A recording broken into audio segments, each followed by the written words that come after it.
Yes, this question of June 2001. June 2001, question 1.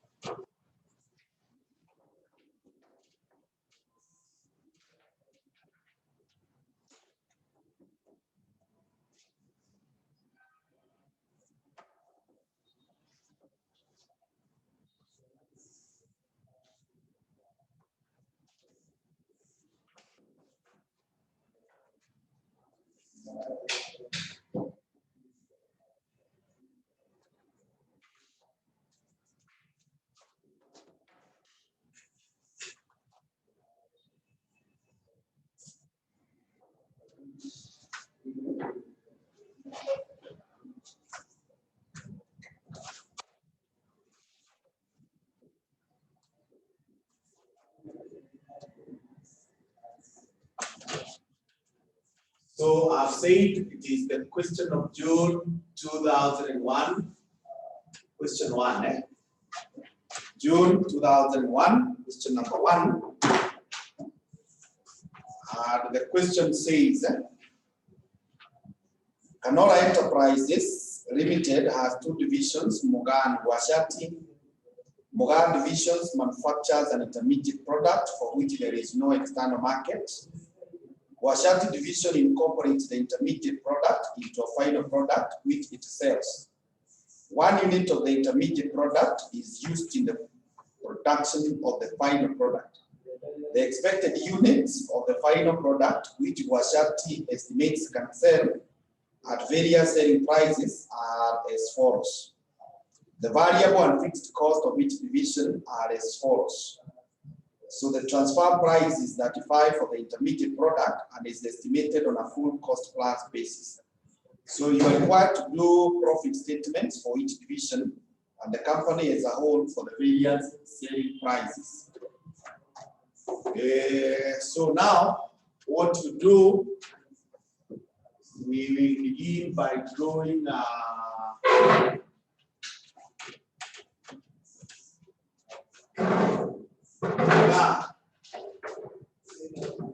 Mugaa division income statement.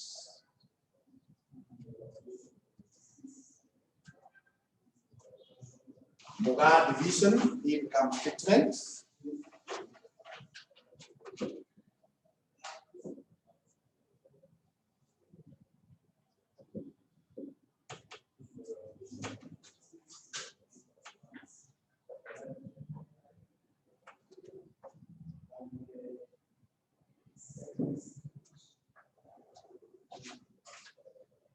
So we have units, we have revenue,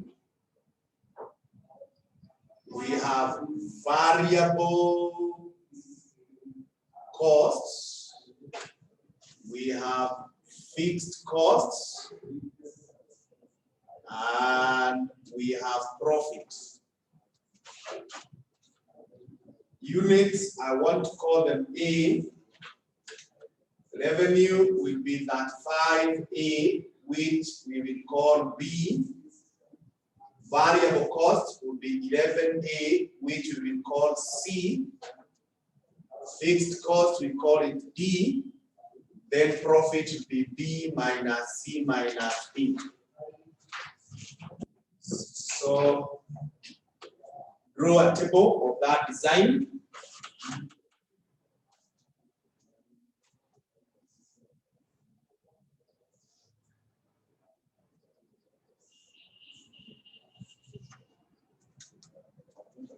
So the units are 1,000, 2,000, 3,000, 4,000, 5,000, 6,000 in total.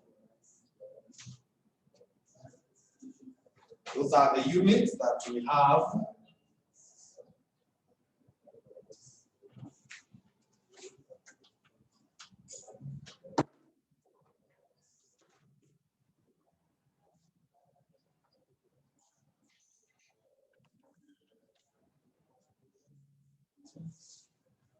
Diana, welcome. class. Good to see you.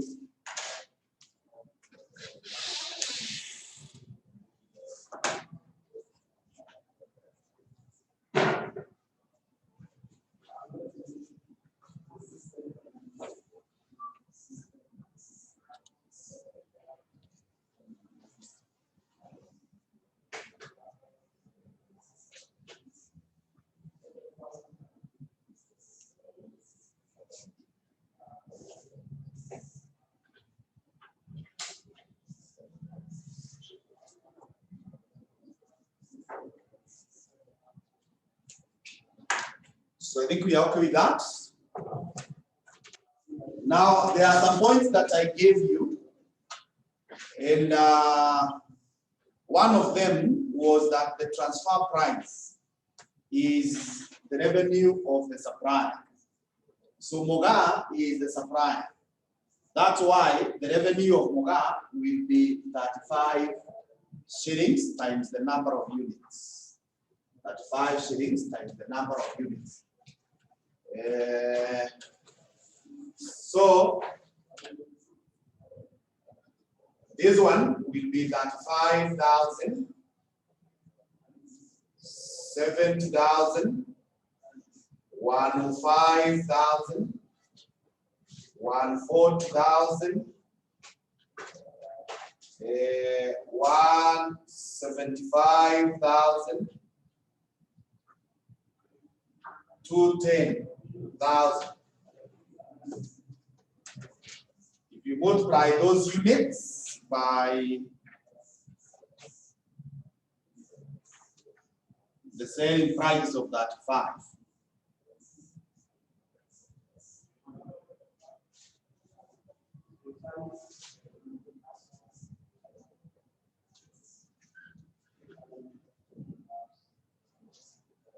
then for the variable cost, you can see the variable cost of Moga is 11.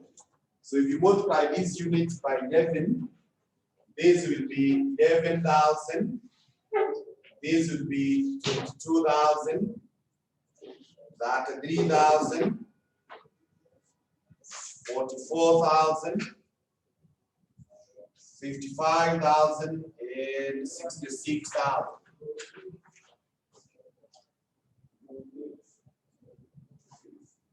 And 66,000. It is revenue, borrow. Second column is revenue. 35A equals B, revenue. I have fixed costs. We are told it is 60,000. 60,000, 60,000. 60,000, 60,000, and 60,000. So you now start getting the profit. Same with 35 minus 11 minus 60. I'm getting minus 36,000 here. We will begin at 70 minus 22 minus 60. I'm getting minus 12,000. 105 minus 33 minus 60 is 12,000. 140 minus 44 minus 60 is 36,000. 175 minus 55 minus 60 is 60,000.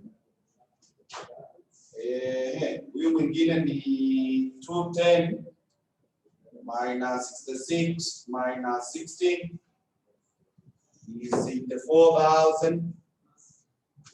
So if you add all those, it will be plus 60, that is 144,000. 144,000.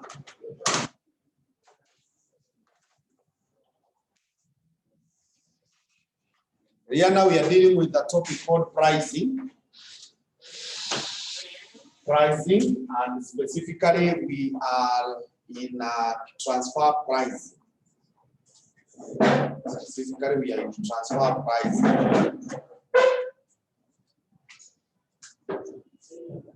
Come. So now we go to the second division, which is called Washati.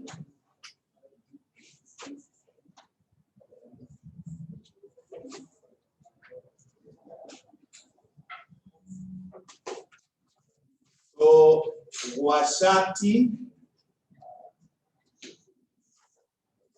division,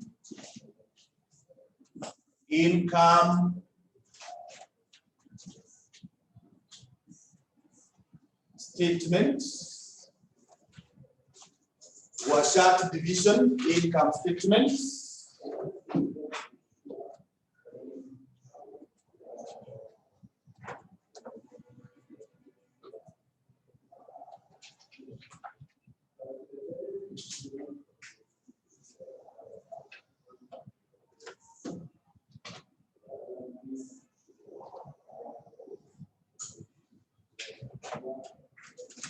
Income statement for Washati.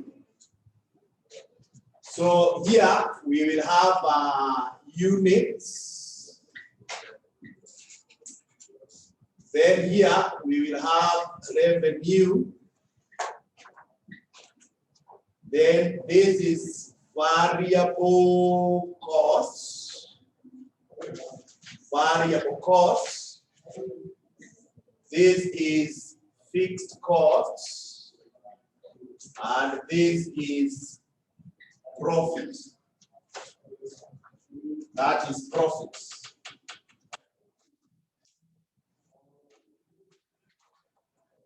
That is profit. Maybe I can separate them that way. So this one we are saying it is A. The units are A.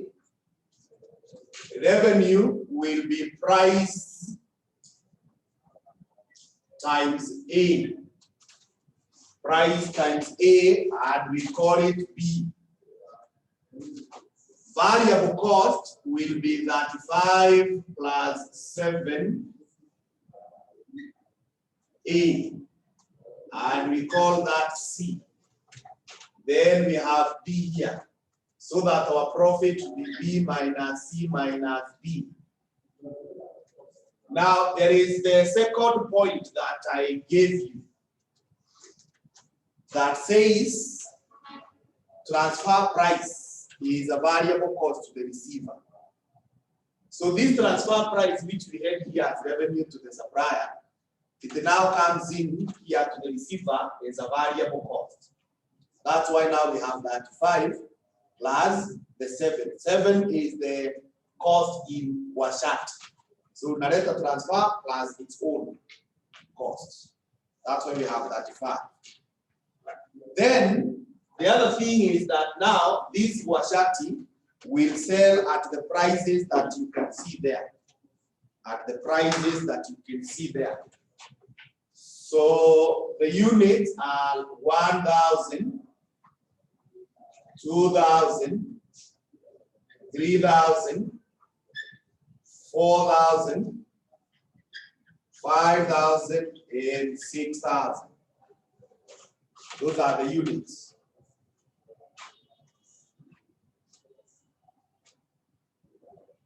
Then for the revenues,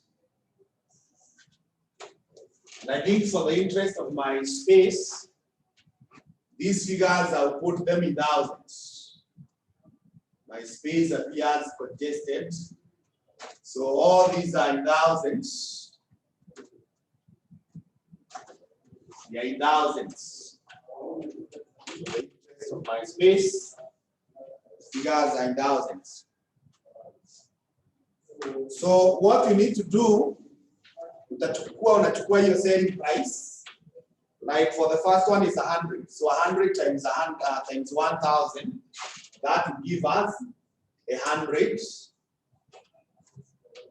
Then 90 times 2, that will give us 180,000.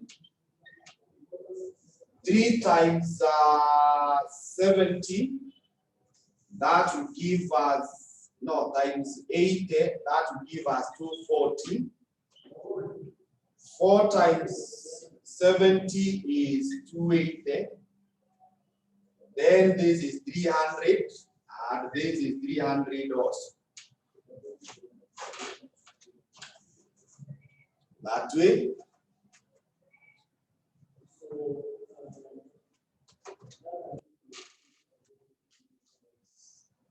The next one is the variable cost. So itakuwa 42. 42 times 1, that is 42. 42 times 2, that is 84. Then I have 126. Then I have 168. Then I have 210. And then I have 252. And then the fixed cost for Washati is 90,000. I have 90,000.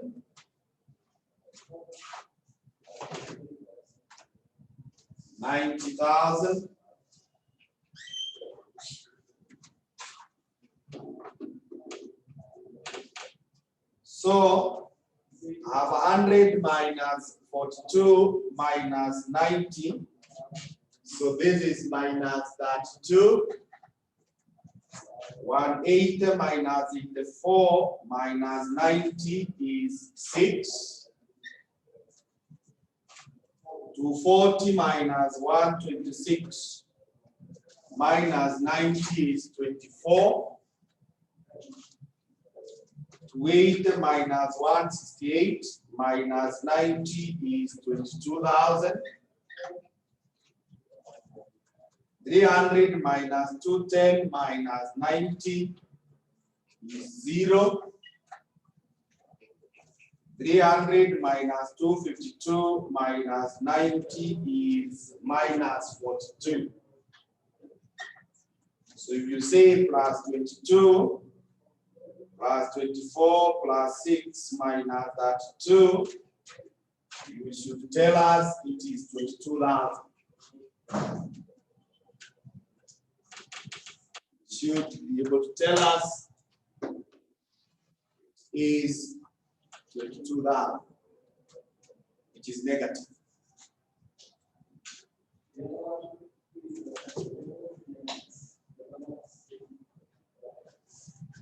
Then we prepare a similar statement for the company.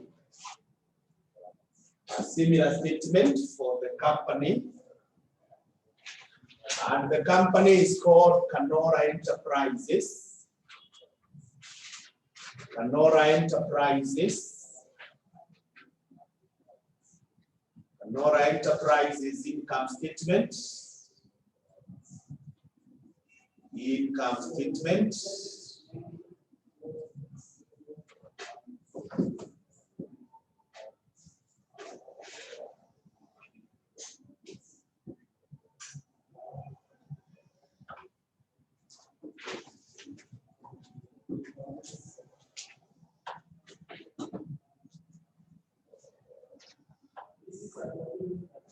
So here I have units. Here I have revenue. Here I have variable costs. Then I have fixed costs. And then I do have profits.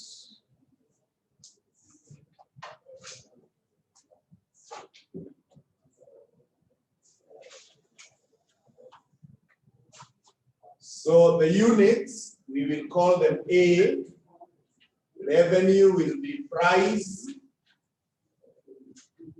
times A, and that will be called B. Variable costs will be now 11 plus 7 multiplied by A, and we call it C. Then we have D, and this will be B minus C minus D.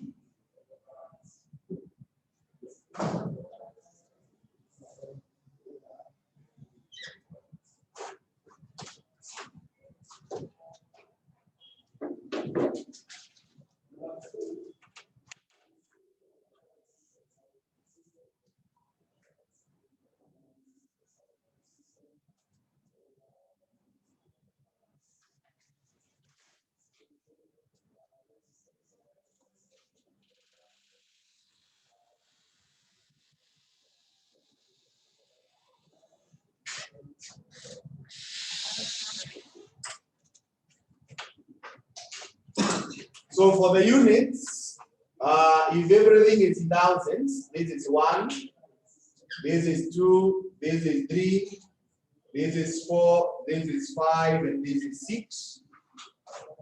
If everything is in thousands. Now there is another point that I gave you, that the revenue of the last receiving department is the revenue of the company. The revenue of the last receiving department is the revenue of the company.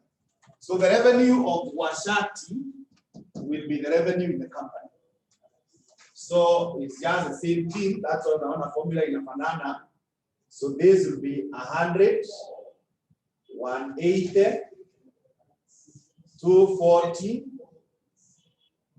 280, 300, and 300.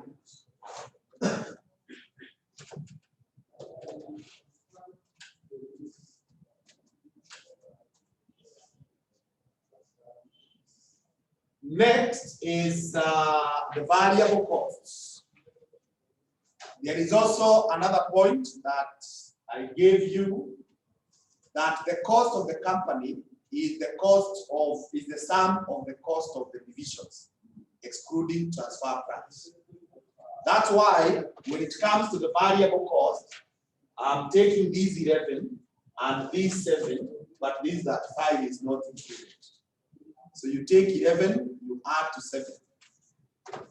And the same thing will happen when we go to the fixed costs. So this being 18, we will have 18 here. This will be 36.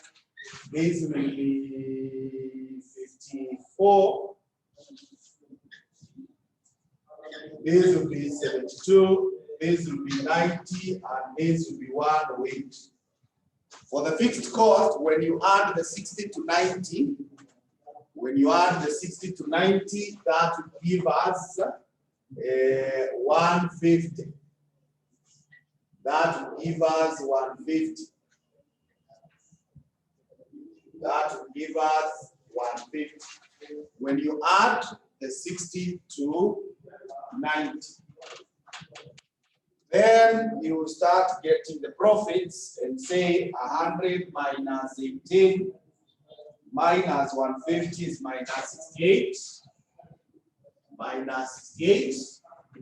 Then 180 minus 36 minus 150 is minus 6. 240 minus 54 minus 150 is 36. 280 minus 72 minus 150 is 58. 300 minus 90 minus 150 is 60. 300 minus 108 minus 150 is 42.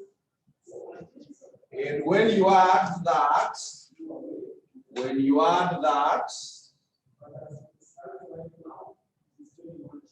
you get a total of 122. You get a total of 122.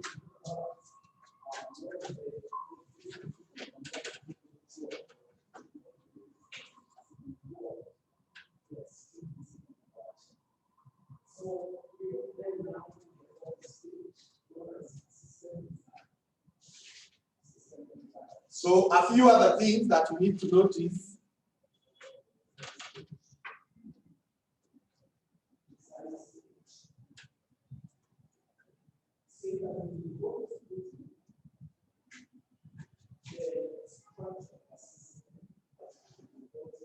Al, if you are told to tell what would be the point at which profit will be maximum, now this one is just a matter of visual inspection. Visual inspection means unatumia macho, unakuja hapa kwa profit, na angalia ni gani kubwa. Like now for Moga, the highest is this one. When you go to Washati, the highest is this one. And when you go to Kanora, the highest is this one. What comes out very clearly out of that is that the three entities prefer different number of units to maximize profits. Muga will prefer 6,000. Washati will prefer 3,000. And Kanora will prefer 5,000. That is now what we call goal congruency. That the transfer price must ensure that we are pursuing the same thing. Otherwise, if guys are left free, everyone goes their own way. And their own way may not be the best for the company. Because you see, these guys, when we release them to do 6, if that is what the company will do, finally you see the company ends up making 42 instead of what? 60. If we allow these guys to do 3,000 and the company does 3,000, you see now the company ends with 36 instead of 60.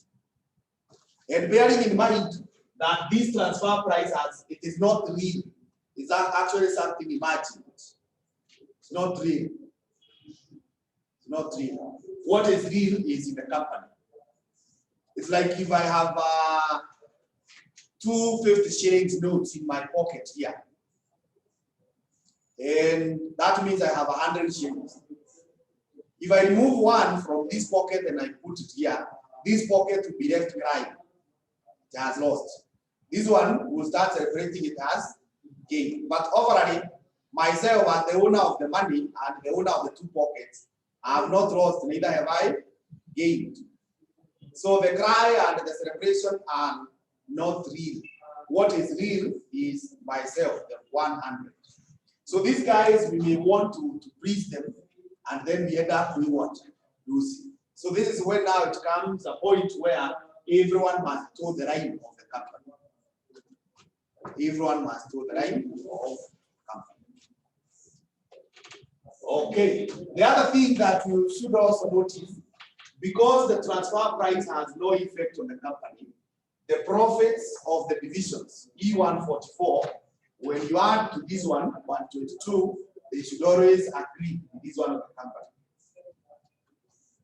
So anytime you're dealing with a transfer price in question, the profits of the divisions, when you add them, they should agree with the profits of the company.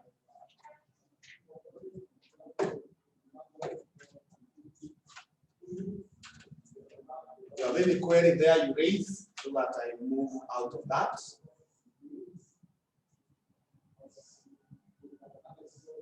Now, there are 2 versions that you will get of these questions. The first one is a tabular presentation, like now what we have here. This is table. It's tabular.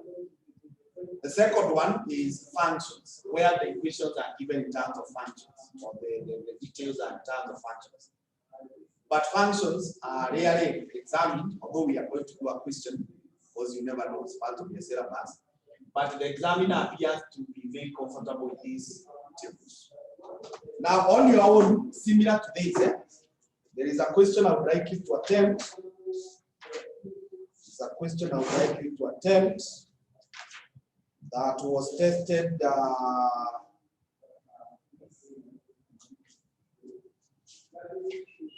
in May 2017. May 2017, question 5B. May 2017, question 5B.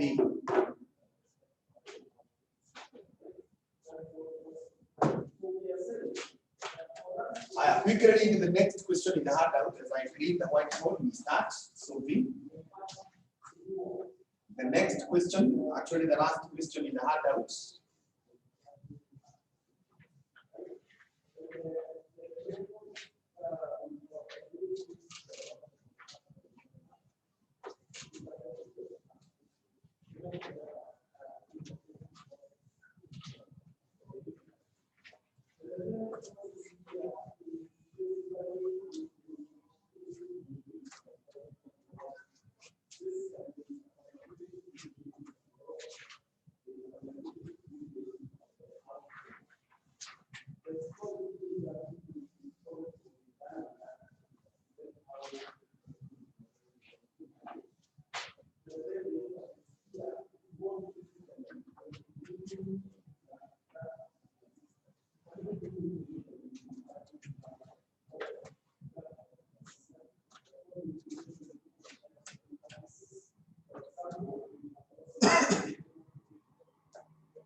So that question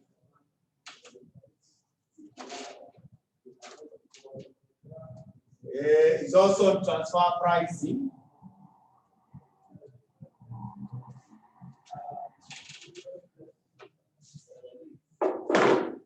So let's proceed. If you have not finished reading,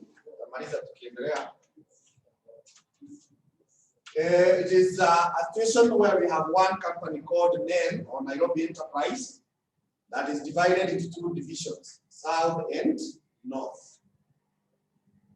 That's all that you need to know. The rest we are going to get them.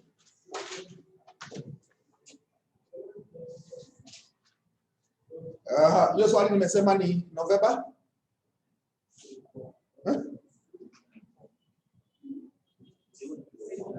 No, hiyo nimewapea kama assignment. May 2017, question 5B. Rihanna, I hope you have gotten that. May 2017, question 5B.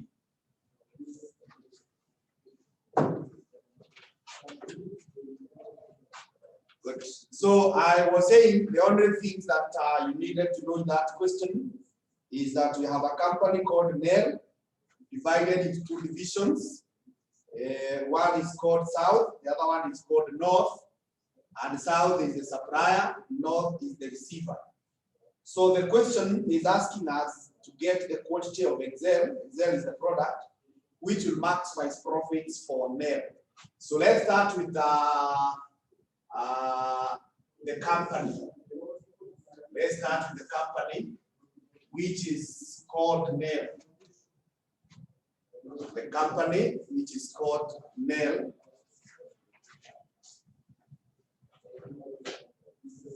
Now, when you are told to get the profit when inasimamiwa na pi, we know so well profit is revenue minus cost. That is what you are doing in these tables. The next thing that we know so well, which also we have done here, is that the revenue of the company is the revenue of the large receiving department.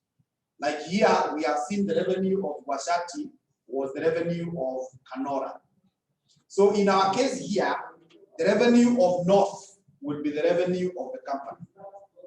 So you got where you can see matters North discussed. And when you get there, you can see they have given us a demand function that looks like this. 4,500 minus 0.0008 Q. Forget about the N. N is just telling you that belongs to North. So that is the demand function. And the other day we were in microeconomic pricing. We said that price, when you multiply by units, it will give you the revenue. So now that I'm looking for the revenue of the company, I just multiply by Q. Just multiply by Q. Then I bring the costs. And again, we know that the cost of the company are the costs of the divisions. Just like we have said, 11 plus 7, the 60 plus 90. So we will get the cost of South, Ukiangalia hapo juu, you can see South has 1 million plus it has 550Q plus it has 0.002 Q squared. That is the cost of South. Then you bring the cost of North. The cost of North is 1,500,000 plus 1,100 Q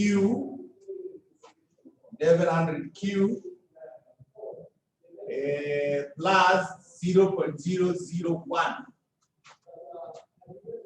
Q squared.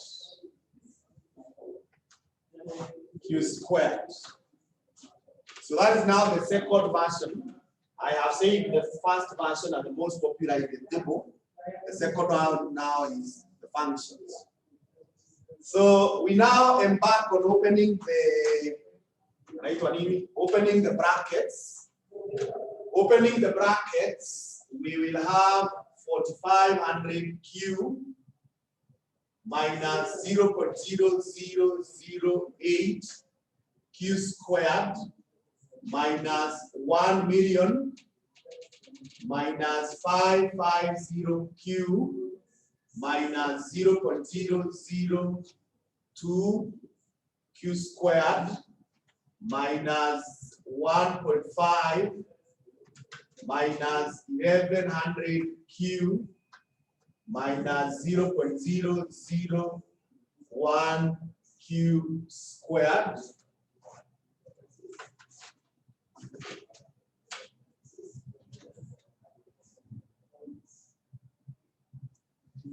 That way.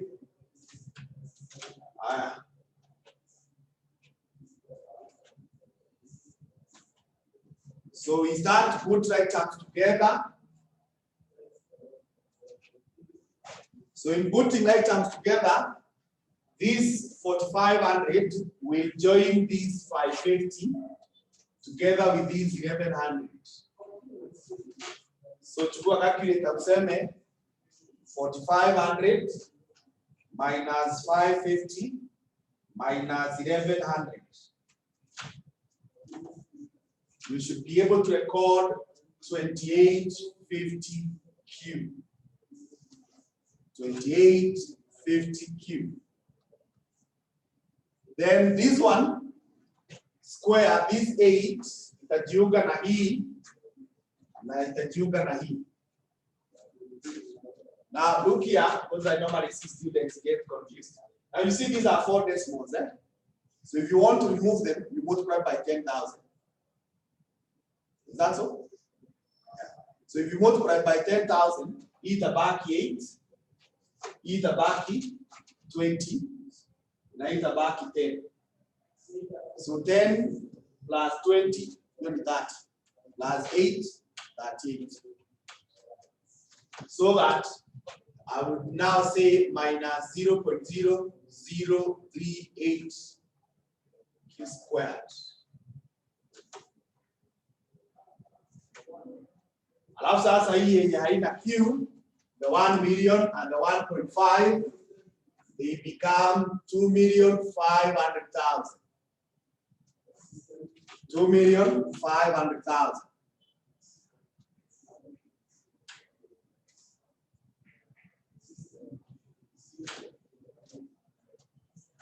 We know that for you to have a maximum profit, you differentiate the function. So the differential of the profit with respect to Q, you differentiate this. E tabaki at 2850 minus you multiply by 2 tabakisha 0.0076 Q. And this one we know we should always say it is equal to 0. When you differentiate, you should say it is equal to 0. At that point now, you should be able to get the profit optimizing units. So Q will then be, ukisema sasa hii 2850, you divide by 0.0076, I'm getting 375,000 units. 375,000 units, that is the value of Q from here.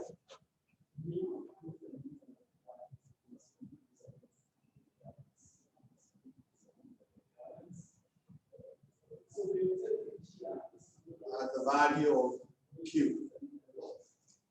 So the question was asking, the quantity which maximizes profits. The next thing is the transfer price in shillings corresponding to the maximum production in one above. If South Division's marginal cost are adopted for transfer pricing to show the resulting profit. So what now we need to show is the transfer price. So optimal transfer price. Optimal transfer price. I told you there are several methods of getting transfer prices, but the one that gives us the most optimal transfer price is the marginal cost. So we will have to say that the transfer price will be equal to the marginal cost of South. The marginal cost of South. Now we know the equation for the total cost of South. This one. We know it. So that is the one that we need to differentiate so that you get the marginal cost. So in differentiating that, this becomes 0. This is 550. This is 550. Plus this one becomes 0.004 Q. That becomes 0.004 Borrow the 0.038. This one, this 8, this one, and this one. When you combine them, that is how we got the 0.0038. We have gotten that.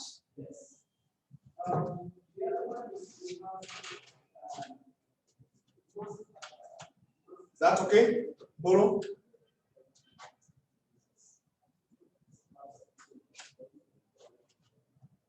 So from there, we now know the value of Q. So sasa tutakuja hapa useme ni 550 plus 0.004 multiplied by 375,000. So ukichukua your calculator, you should be able to know the transfer price. Okay, good. Ukishaweka hii sasa, utaweza kujua times 0.004 plus 550. Are you getting 2050? Good.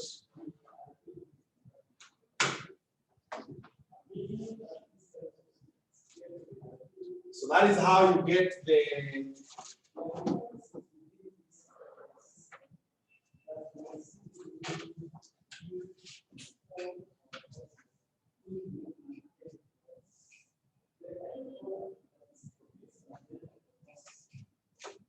then we are told to get the resulting profit. The resulting profit.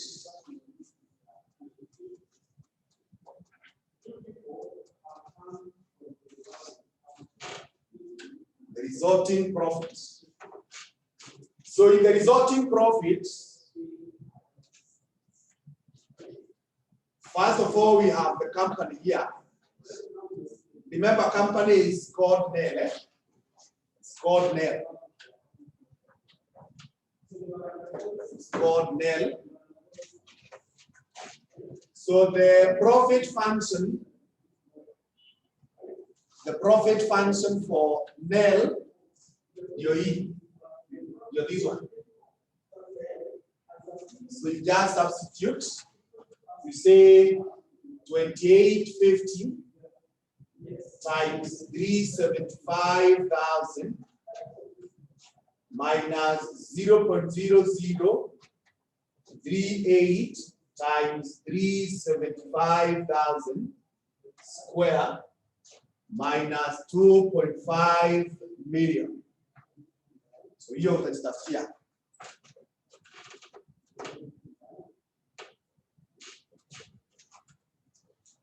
Let's first of all design. Then we go to the supplier. Supplier is South Division. South Division. So the profit of South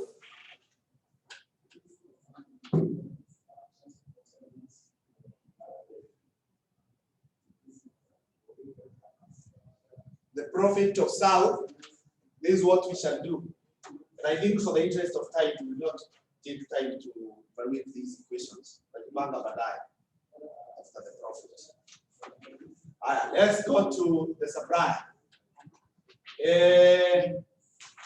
Supplier, we know that transfer price is the revenue to the supplier. So the revenue of South will be this transfer price, 2050, multiplied by the units that are transferred, 375,000. So here itakuwa revenue at the supplier. Then you start subtracting. You start subtracting the cost of the supplier. So the cost of the supplier, you're here, 1 million plus 550Q. So 550 times 375,000 plus 0.02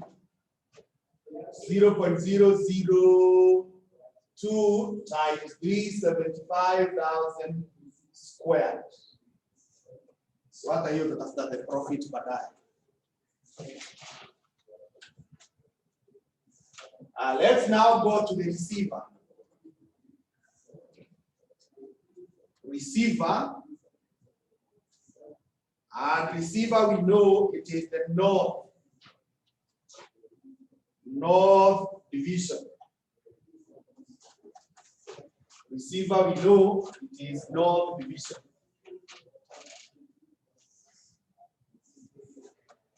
So this is how you will go about it. Now, North, which is the last receiving department, we know that the revenue of North is the revenue of the company. And that is what we did here. And based on that argument, this is what we got when we opened the brackets. That one. So hii your revenue ya North and your tulisema ni revenue ya kampuni. So this is the one that we are going to take. 4,500 multiplied by 375,000 minus 0.0008 times 375,000 squared. So hiyo ndio revenue of the receiver. The other point that you must bring on board is that transfer price is a variable cost of the receiver. If you remember what we did with Kinamoga, when we came to Washati, the first thing to bring was 35.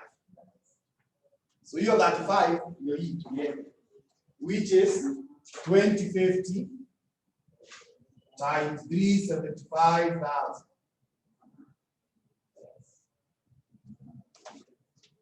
Then after 35, Kareta now equal 7. 7 was the cost of that department. So the cost of this department on its own,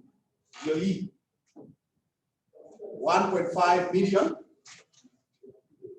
1.5 million plus 1100 Q. So times 375,000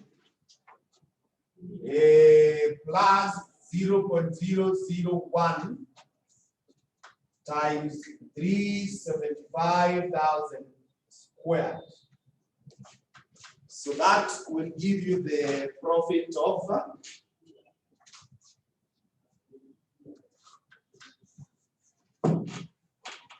North.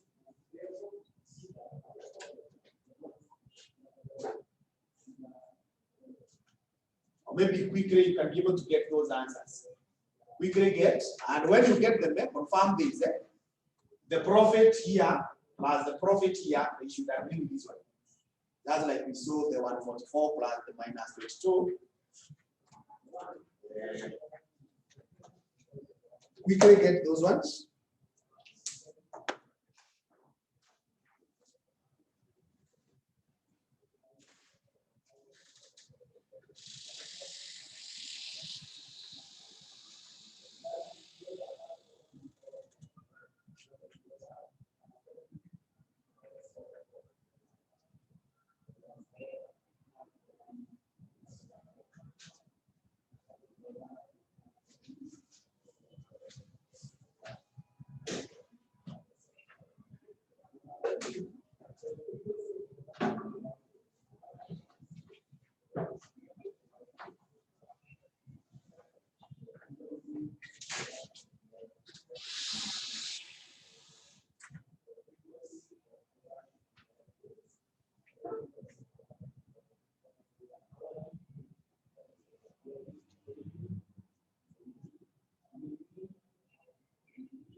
So you are through. Have they agreed?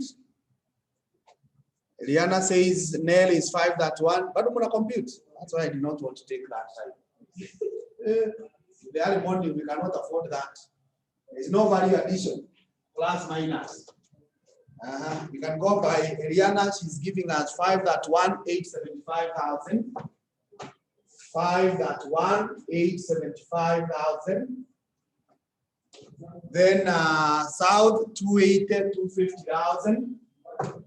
At South 280, 250,000. And North 251, 625. 251, 625,000. Are we agreeing with those figures? Yeah. So kama hujamaliza wewe wacha. Tusonge. Oh, you copy those ones. There is no value addition in plus minus. Eh? Yes. Unajua time is a very scarce resource. So the next thing is now what we have done is maybe we could come back here and specify this was the company Dell maximization. Maximization.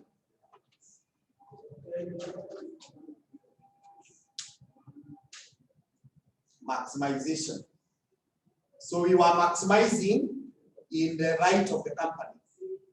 The right of the company. Just like tulikuwa tumechagua hapa kwa kina Muga, tukaona the company was maximizing at 5,000. Now the next question requires we tell what would happen if it is now north that is allowed to maximize. What would happen if it is north that is allowed to maximize?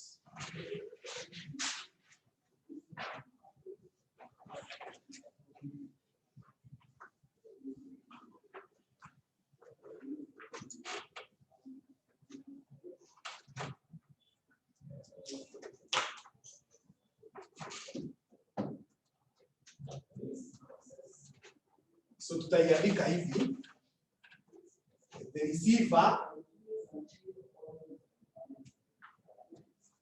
which is the north division and is the one that is being allowed now to maximize.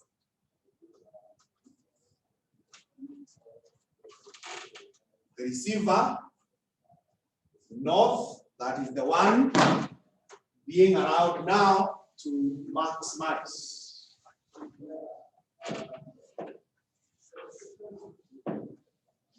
So as usual, we need to compute the profit function for north. So the profit, tutafuata hii. Naona hii function.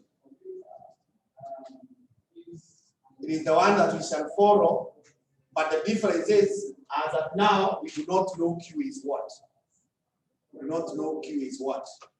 So itakuwa 4,500 Q instead of 375.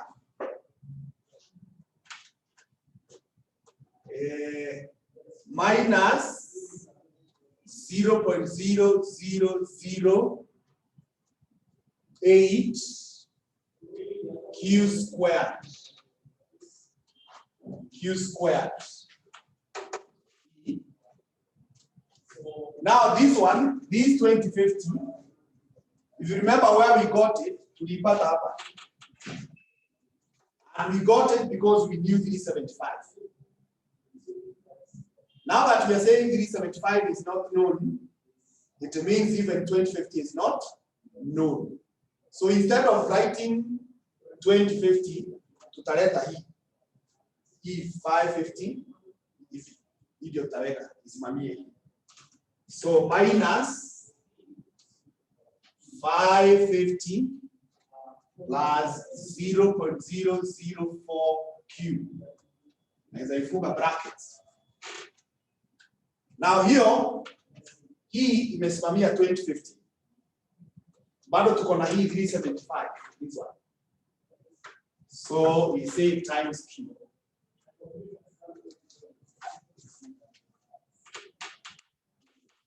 Then minus, tukipia hapa sasa.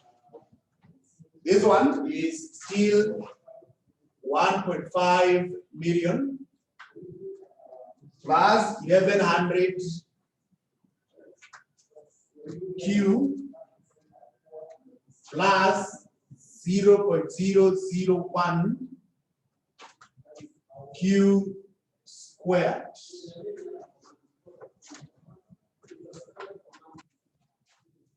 Q squared.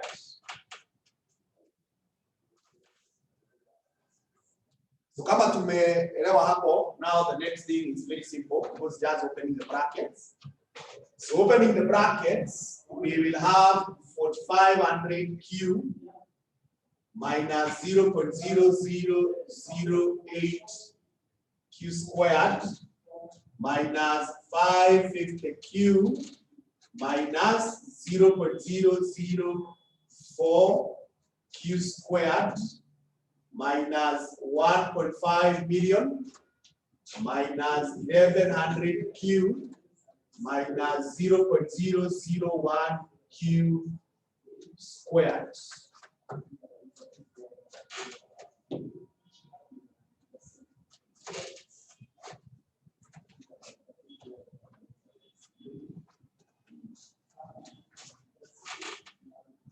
As usual, we put right terms together. So in putting right terms together, utachukua calculator useme 4500 minus 550 minus 1100. I'm getting 2850 Q. 2850 Q. 2850 Q. It's not the same, it's different, Rihanna. The functions are different. The functions are different. Then let's combine this one and this one and that one. So going by what we said there, if you multiply by 10,000, it's back 8. Now this is 40. Alafu itakuwa 10. So 10 plus 40 is only 50. Plus 8, 58. I hope you're able to see those decimals. So that it becomes 0.0058 Q squared. Q squared. Minus this one. 1.5 million.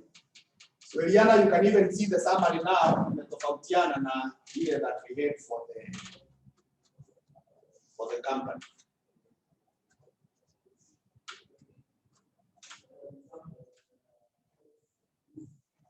Tunafuata the same procedure.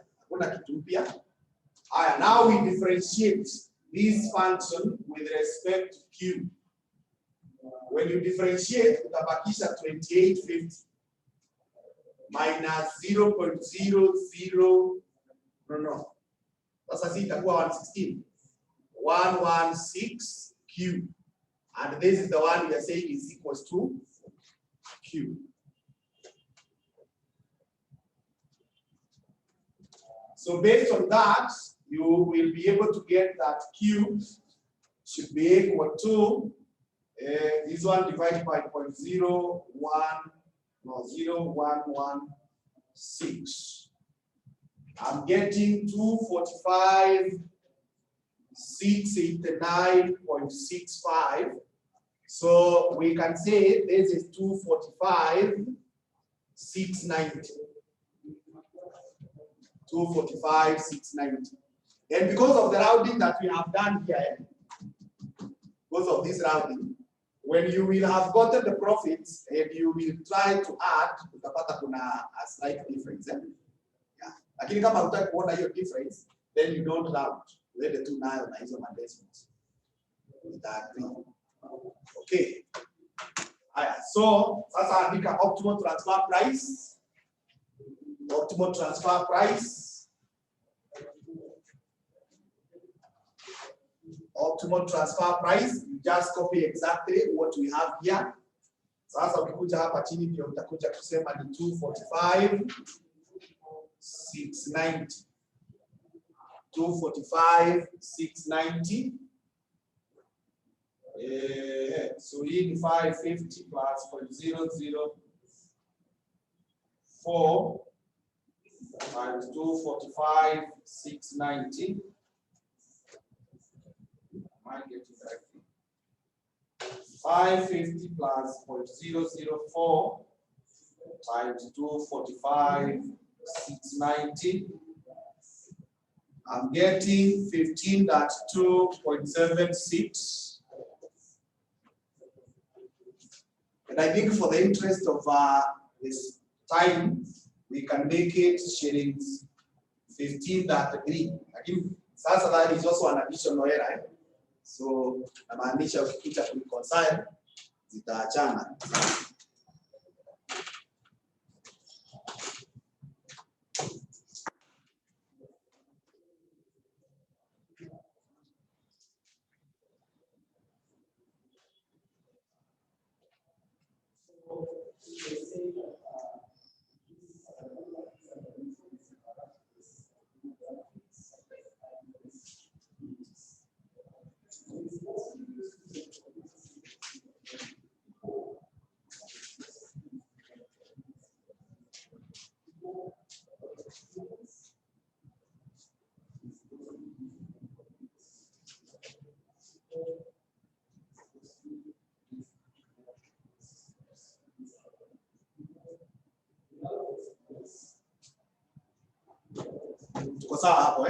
So let's do the same thing. Company, name, the profit. So for the company, we are still using the function. What we are changing now is the unit. So E375 ndio inabadilisha. Hiyo 375 ndio inabadilisha. But everything else remains.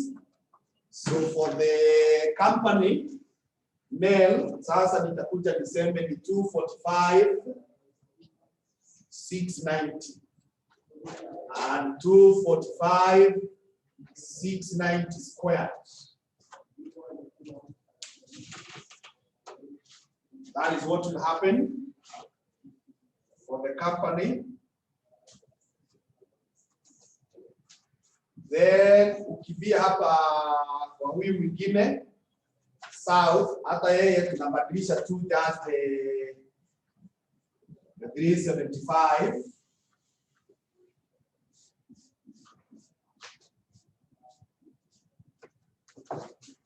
So ukikuja kwa south, tutaleta hii price now 15.3 times 245,690.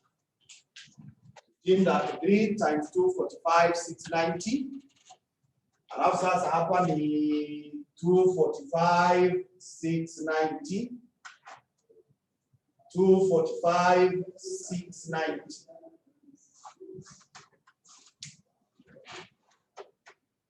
But this one, there's a minute. Sasa hii sitaweka ikiwa yote. Because hii yote ndio tumeleta hapa juu. Alafu tutai condense this one. Ndio. You able to see that. Hii yote ndio tumeleta hapa. Ikaenda being this one. So badala ya kuandika hivyo yote, tutaleta kitu. That's how we see it.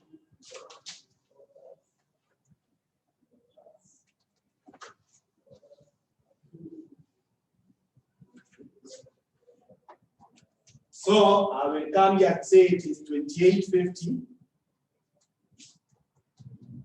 times 245,690 minus 0.0058 times 245,690 squared minus 1.5.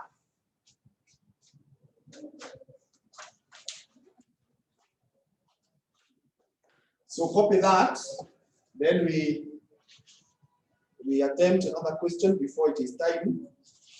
I hope tutaweza kumaliza. So be fast, answer utapata baadaye. And remember, I've already said they will differ. They will differ with an amount almost to 100,000 because of the roundings. But kama hauge round, it would have differed with an amount less than 100 shillings.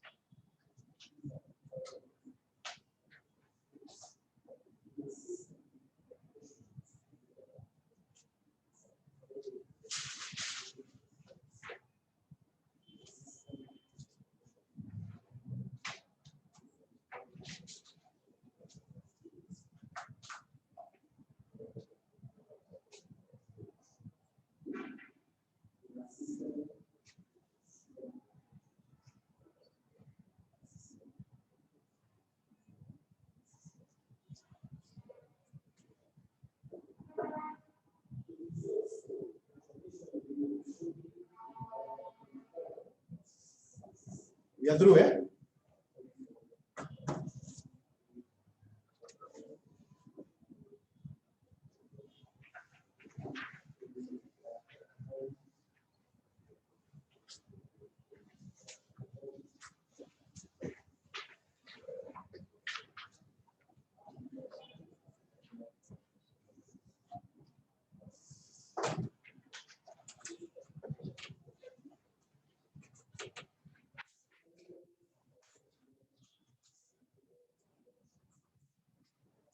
So the next question that I want us to attempt before it is time ni hiyo ya November 2011. It's not in your past papers.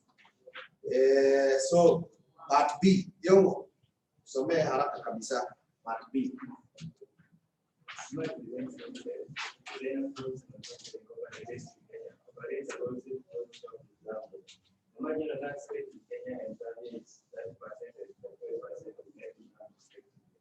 Additional information. During the current financial year, the company incurred 2 million on production cost. Operating cost in the amount to an equivalent of 6 million. One additional information of one. Say revenue from the concept shop in Zambia, where she spent 4 million. Similar proof reported by independent companies in Zambia, which cost an equivalent of 3 million. The company's management accountant advised that because of special controls of our operation in Kenya and the unique approach used by the company when manufacturing the design clothes, the appropriate transfer price is shillings 10 million. The company has the alternative of adopting either shillings 3 billion or shillings 10 billion as a transfer price of the design clothes. Where summing the company's total tax liability in both countries and the alternatives. Number two, advise the company on the transfer price to adopt. Thank you, that's good. Those who are online and asking which question, I've just sent the question in the group. It is there right away now. Hope you have seen it. Can you confirm whether you have seen it? I've just sent in the group.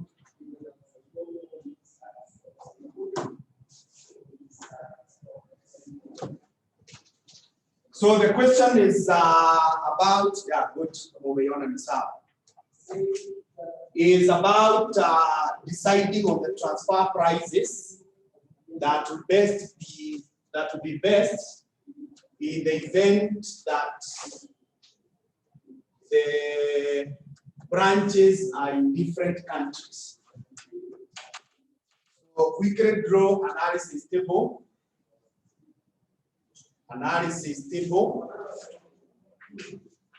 So analysis table hapa inakuanga na details ama itakuwa na details.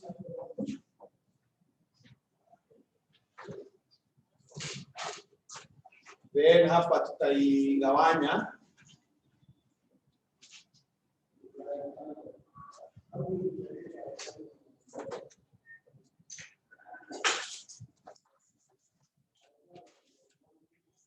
We are debating about transfer price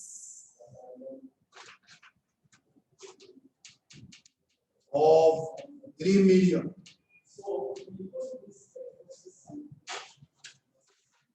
So here we will have the supplier is called Kenya, the receiver is called Zambia, and then we have the company.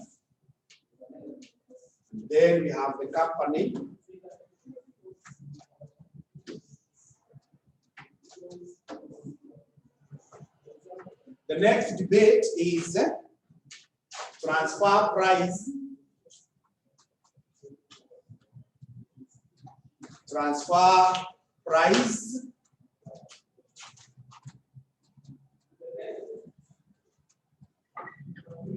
Of 10 million.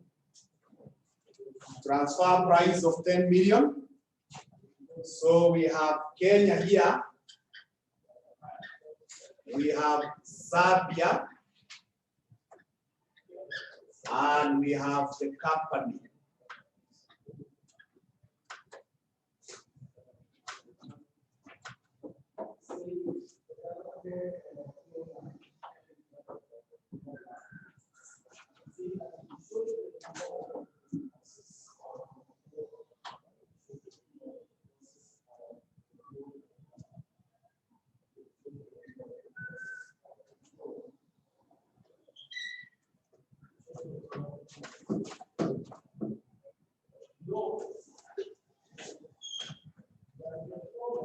Chora hiyo.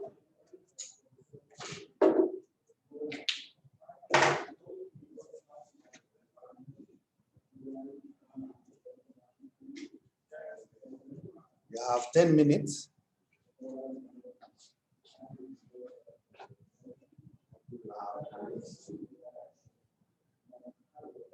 Finish. Chini haiendi sana, haina mambo mengi sana.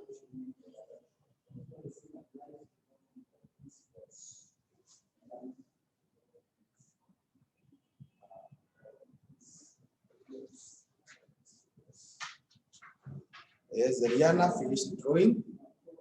Wengine online have you finished drawing?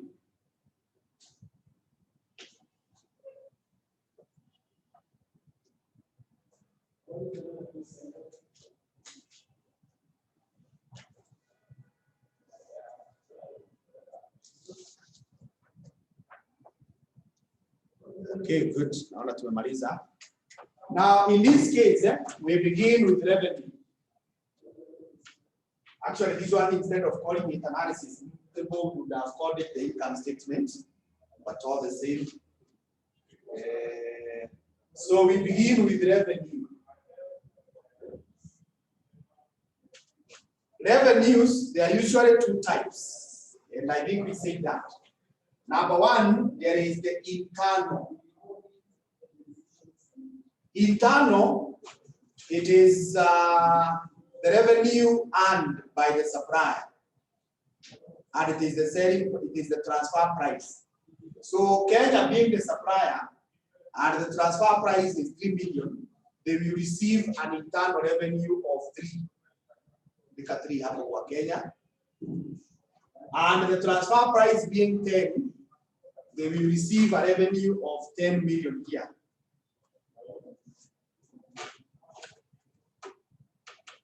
And we say the transfer price has no effect on the company. That's why it is not coming here. Even that one will not get there, because there's no effect. Then we have the external. The external. Kenya is not selling anything externally.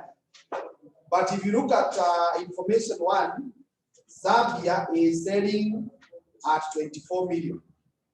Now that 24 million is the revenue that will be earned by Zambia. And if you remember, there is the word we call whichever. Is in our discussion to say any transaction with the external world by whichever department, it affects the company. So these 24 will be found here in the company. And that remains even here when we are charging at 10. So Zambia will still report 24. So those are the revenues. Ni kama tu venye tulipanga kina Moga, hii ingine kina South, that you get revenue, then you less costs. So we will come here and say less variable cost. Nakumbuka hata hizo zingine tumekuwa tukigawanyisha. So the variable cost. And variable cost, we know there are two categories. Kuna ile inaitwa transfer. Now the transfer cost appears in the receiver. Kama ile 35. Ile tumekuwa nayo ya kina 2050 and the others. So transfer price is the variable cost of the receiver. So this 3 million will be experienced by Zambia here. And the 10 million will be experienced by Zambia there. But they have no effect on the company. And you can see here, you see hapa hii imeingia kama positive, na hapa inaingia kama negative. So they cancel out. Actually, if you still want to see them in the company, unaweza weka 3 hapa, na iweke ikiwa negative, the end result will be 0. You can save yourself that and do other things. Hiyo ingine sasa inaitwa own. Own ni kama ile ilikuwa kina 7, kina 90. So we are told during the financial year, the company incurred 2 million of production costs. Now that 2 million is incurred by Kenya because Kenya is a supplier. So weka 2 million hapa, na ukuje hapa kwa Kenya bado weke 2 million. Then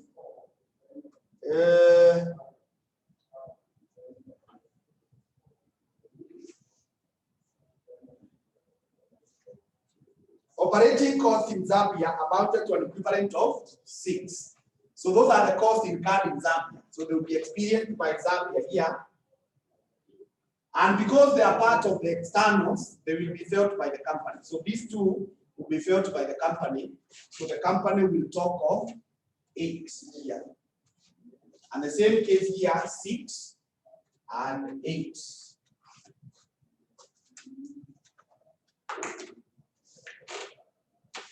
So with that, we should now talk of the net profit. Net profit or profit before tax. That's actually the correct one because kuna mabona tax. Profit before tax. Profit before tax.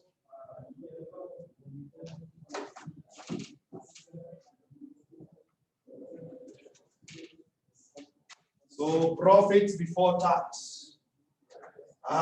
This one is happy. 3 minus 2 we get 1.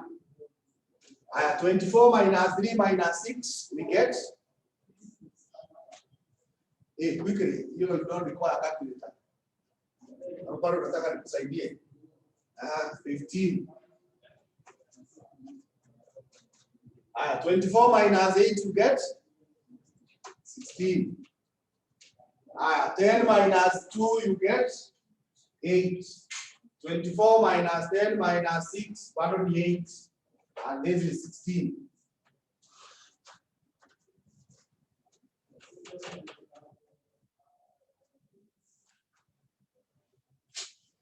And you can see, the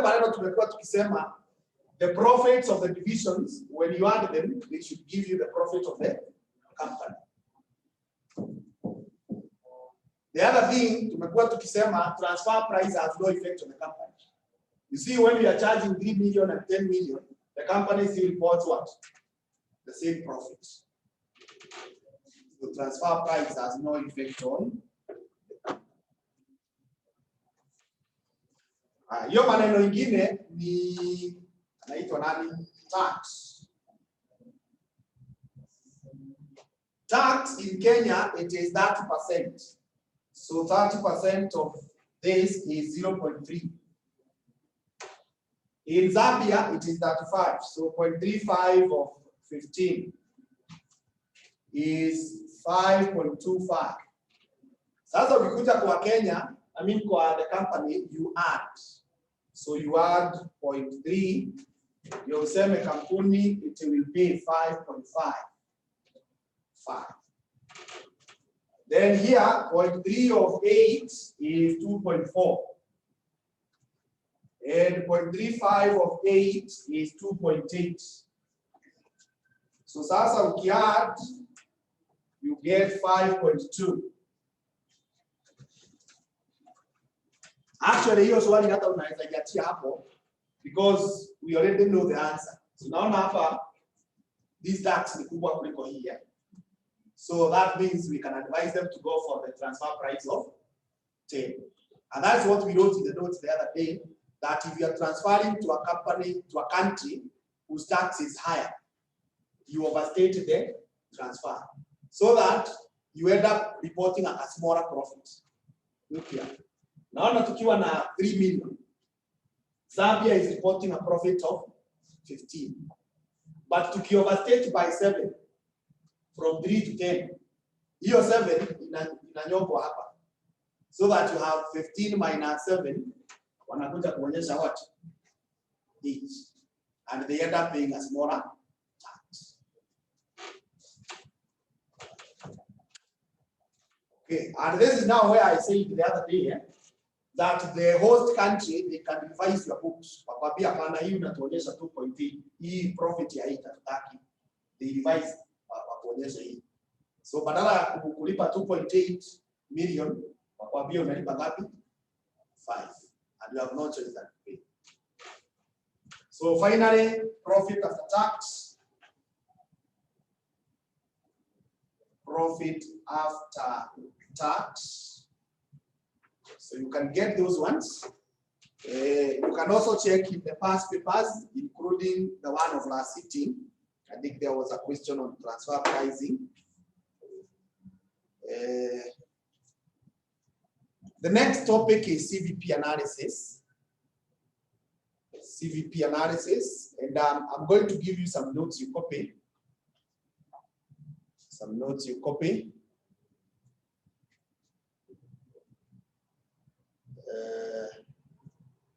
I don't know whether I should give you a match because there are several.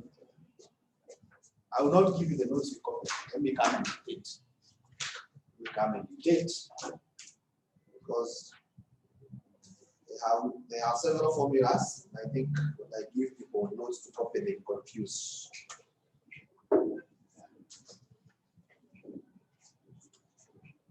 So we pick up from there in the next lesson.